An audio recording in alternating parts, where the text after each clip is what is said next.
السلام علیکم ناظرین، میں ہوں فضل عباس ظفر اور آپ دیکھ رہے ہیں میرا یوٹیوب چینل۔ جیسا کہ آپ جانتے ہیں کہ کل 14 اگست ہے۔ 14 اگست 1947 کو پاکستان آزاد ہوا تھا، ہم لوگ آزاد ہوئے تھے۔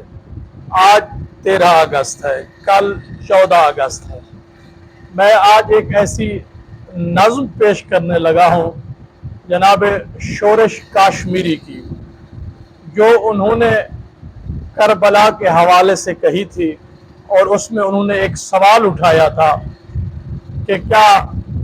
ہم وہی امت ہیں جو نواسہ رسول اور آل رسول کے ساتھ یہ ظلم کر رہے ہیں۔ اور میں آج اسی نظم کو پاکستان کے موجودہ حالات کے تناظر میں آپ کو سنانا چاہتا ہوں۔ جو پاکستان کے حالات کو دیکھنا چاہے اس میں وہ دیکھے، جو اہل بیت علیہ السلام کے حالات کو دیکھنا چاہے وہ دیکھے۔ وہ نظم نہیں، وہ آئینہ ہے جس میں ہم اپنا چہرہ دیکھ سکتے ہیں، جس میں ہم اپنے وہ افعال دیکھ سکتے ہیں جو ہم نے ادا کیے ہوئے ہیں، چاہے وہ محمد و آل محمد کے حوالے سے ہوں، چاہے مملکت خداداد پاکستان کے حوالے سے ہوں۔ جو سوال شورش کاشمیری نے میدان کربلا کے حوالے سے اٹھائے ہیں، وہی سوال آج پاکستان میں بھی پاکستان اپنے فرزندوں سے کرتا ہے، اپنے بیٹوں سے کرتا ہے۔ آئیے سنتے ہیں وہ نظم۔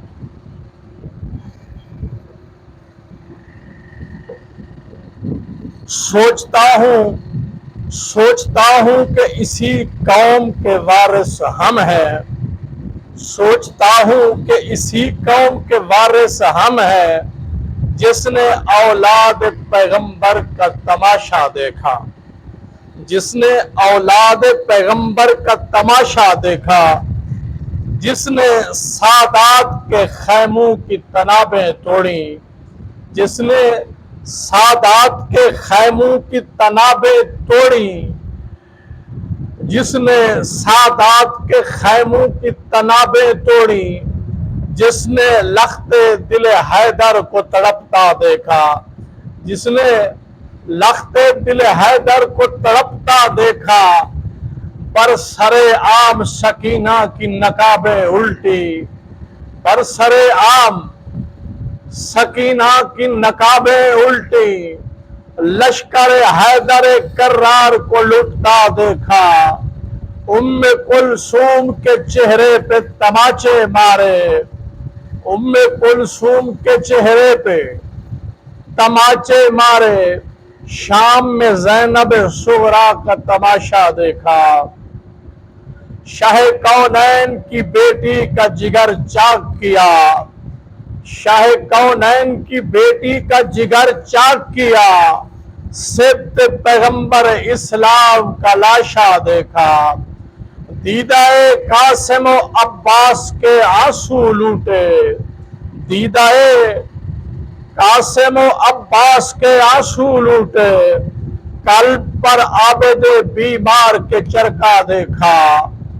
توڑ کر اکبر و اصغر کی رگوں پر خنجر، توڑ کر اکبر و اصغر کی رگوں پر خنجر، جور دوراں کا بہمانہ تماشا دیکھا، بھائی کی لاش سے ہمشیر لپٹ کر روئی، بھائی کی لاش سے ہمشیر لپٹ کر روئی، فوج کے سامنے شبیر کو تنہا دیکھا، پھاڑ کر گنبد خضرا کے مکی کا پرچم، پھاڑ کر گنبد خضرا کے مکی کا پرچم، عرش سے فرش تلک حشر کا نقشہ دیکھا، قلب اسلام میں صدمات کے خنجر بھونکے، قلب اسلام میں صدمات کے خنجر بھونکے، کربلا میں کف قاتل کا تماشا دیکھا، ابو سفیان کے پوتے کی غلامی کر لی، ابو سفیان کے پوتے کی غلامی کر لی، خود فروشوں کی دنایت سے پنپتا دیکھا، خود فروشوں کو دنایت سے پنپتا دیکھا۔ آج میں نے اس نظم کا انتخاب اس لیے کیا ہے کہ یہ اگست کا مہینہ ہے، اگست کے مہینے میں پاکستان بنا ہے، اور یہ سفر کا مہینہ ہے۔ سفر کے مہینے میں آل احمد نے اذیتیں سہی ہیں، آل احمد پہ ظلم ہوئے ہیں، ستم ہوئے ہیں، بیویوں کو بازاروں میں سفر کرایا گیا ہے، بغیر پلہان کے اونٹوں پہ بٹھایا گیا ہے، ظلم ہوا ہے، جبر ہوا ہے خواتین کے ساتھ۔ جو بچ گئے تھے محمد و آل محمد کے معصوم، ان کے ساتھ سفر میں ان کے ساتھ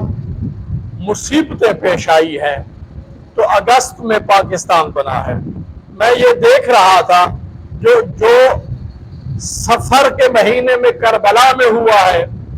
اس سے ملتا جلتا اس سال پاکستان میں ہوا ہے، کیونکہ حالات ایک ہی سطح کے معلوم ہوئے ہیں، ایک دوسرے کے پیچھے چلنے والے حالات ہیں، نقش قدم پہ چلنے والے لوگوں نے اپنے افعال سر انجام دیے ہیں۔ تو میں نے کہا ہے چلو ان دونوں حوالوں سے شورش کشمیری صاحب کی نظم جو ہے وہ فٹ آتی ہے، تو آج کیوں نہ یہی پیش کی جائے۔ پاکستان زندہ باد۔